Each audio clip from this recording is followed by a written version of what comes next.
Sophia, as you mentioned, this is your first feature film, which is an incredible accomplishment. You were 29 when you made the film, but this wasn't really your first career necessarily. You had gone to art school, you were acting in some of your father's films and others, you had a career as a model, but what was it that, about all of those previous experiences, that you think maybe informed your decision to start making movies and to make your own movie?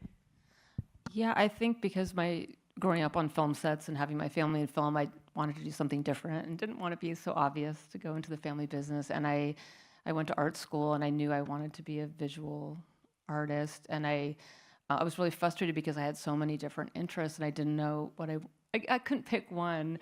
And then I made a short film, and I realized it's a combination of all the things that I really love, with photography and music and design, and so I loved that, but I still wasn't thinking of really doing that. And then when I read the book of The Virgin Suicides, I loved that book. You know, my dad always talked a lot about screenwriting and adapting, and so I thought I would just try as an experiment to adapt, you know, a few chapters of how you do it as a film, because I heard someone else was making it into a film, and I heard they were making it really dark and all these things, and I thought, like, oh no, I love this book. I don't want them. I had an idea of how I thought it should be as a film, but I never thought I would do it. And then I kept writing it, and the more I got into it, the more I ended up writing a whole screenplay for something I didn't have the rights to, which my dad was like, don't ever do that.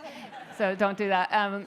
But then I met the producers, and they were these cool indie art producers that were open to hearing my approach. And I just said, if it doesn't work out with the other director, will you please consider me? And eventually they said, okay, we'll give you a shot, which was just very cool of them. And I think they saw that I had made a reference book of how I knew how I wanted it to look, and I really had an idea, and I just loved the book so much. So I kind of had this blind faith that I would know how to do it. And we shot it like in 28 days. And yeah, it was a lot of pressure of it being very low budget, and that we shot on film, and those scenes, like where they're hanging out in the bedroom, we would just let the film roll, and the producers were like, you have to stop, we don't have enough money for all this film. And I was like, just keep letting it roll, let it roll. And that's like, just, it had to have that feeling that they were just lying around forever. And I had a great DP, Ed Lockman, who really supported me. And as my first film, he was really helping me find the way I wanted it to be.